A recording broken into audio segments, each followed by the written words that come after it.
The devil is looking for the instability in your life. He's looking for what makes you weak, what makes you tired, what makes you so sad. He's looking for that. He's looking to get you down. Because once he gets you down, he'll put his foot on your head. He doesn't care for you. He hates you.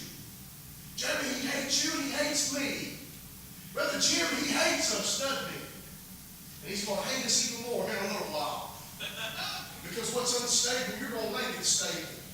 You're going to claim the victory. Why? Because you know something? There was a time in my life when I had chains. More times than once, especially when I backslid. I had chains in my life. My life became unstable, Clark. Why? Because I let go of the most precious thing I'd ever had. Let go of it. And I fell away from God. And I ended up the same place Samson did, right in the devil's lap. And I was without, and I was found wanting. My desires were in places that weren't in my reach anymore, Brother Jim. I desired the house of God, but those chains kept me bound to where I couldn't get back. I wanted to come back so bad, but I couldn't make it. God would send his agents my way. I'd run into Brenda, I'd run into Riley, I'd run into Brad or Carlos. I'd run into Jeremy, or I'd run into Michael, or I'd run into Larry or Brother Emmons, or I'd run into Mick. I'd run into everybody. Brother David. I'd run into them everywhere. I just wanted to come home. That's all I wanted. I wanted to come home. But Brother Riley, I had chains in my life. And I'm warning you how hard it is to get away once those chains take hold of your life. And the devil finds the instability, finds that unstable soul. You say, why was it so hard? Because he sent his agents my way. The devil sent his people my way. It's going to be all right. And it was hard to start differentiating between their voice and God's voice. Because I got so far away from the house of God. You say it's not possible. It is so possible. Yes, it is. If you let him in. If that unstable part in your life is revealed to the devil for too long, he will destroy your relationship with Jesus Christ.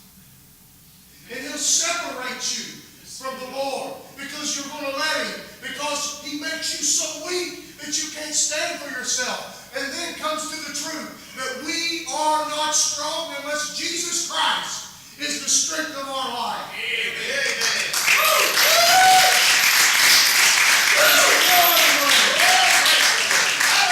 If you're addicted, you can't get loose unless Jesus sets you free. That's right. Amen.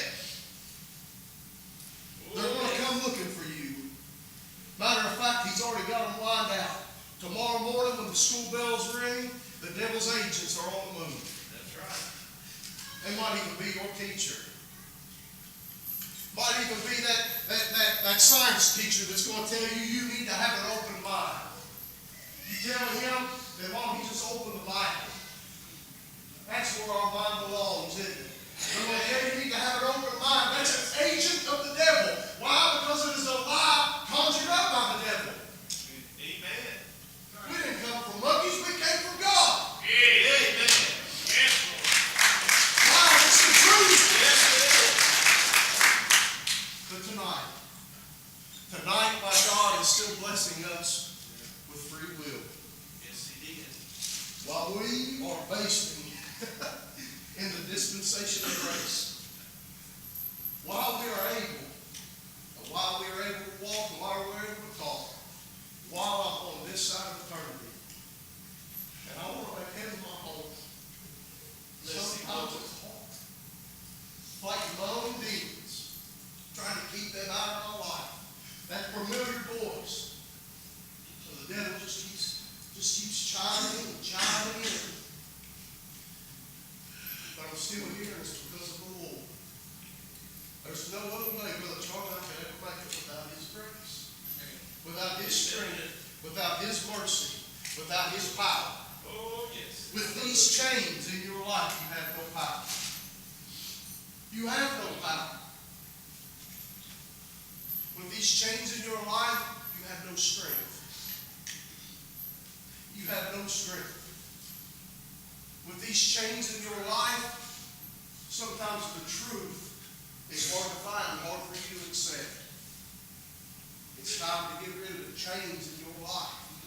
I don't know what it is, I don't know who it is, or where it came from, but today, Jesus Christ will take those chains from your life.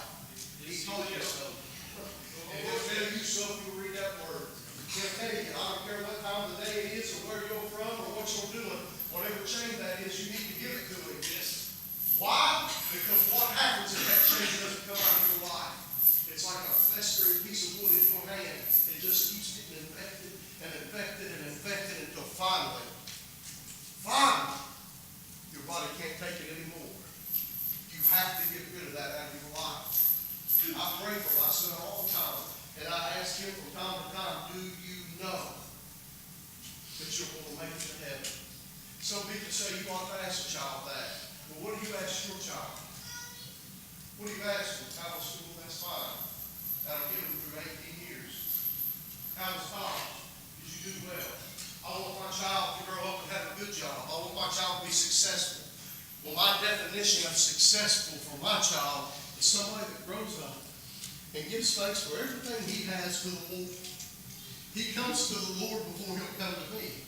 He'll seek the Lord. That's success in my opinion. That's not an unstable soul. That's somebody that's dependent on Jesus Christ. You should want your children to love God above all things. That's right. I'm not saying not to want them to have a good job, to be successful, but you should want them above all things to love the Lord with all their heart, with all their soul, with all their mind, with all their strength. That's what you should want in your child. That's what we need. Praise the Lord. Praise the Lord. If you're here tonight, there's chains, and you know what? Here's where the devil, because right here, it seems every time, even the night that I got saved, I remember it, those chains almost kept me in that seat right where Cody's sitting. Almost kept me in that seat. There was chains holding me back. You say, what were they? Do you really want to know what they were? Let me just tell you this, every one of them was not of God. That's right. Bless him, Lord. But then all of a sudden, I hear that voice come to me. And not only did I hear it, I could feel it. And I'd never felt nothing like that before. You know what I'm talking about, don't you, Brother Eddie? I felt it. See, the thing is, you're never the same after the finger of God touches your heart. And all of a sudden, I broke down. Broke down. If you'd stand with me real quick, and I'll finish my story. They come get a song, and whoever's going to sing. You know something? Scott sings a song. But there's a place in your heart. Yes. That sometimes even you don't want to go. There's a place in your heart sometimes where even you don't go. And it's so ashamed what's on the other side of that door in your heart. You don't even want the Lord to see it.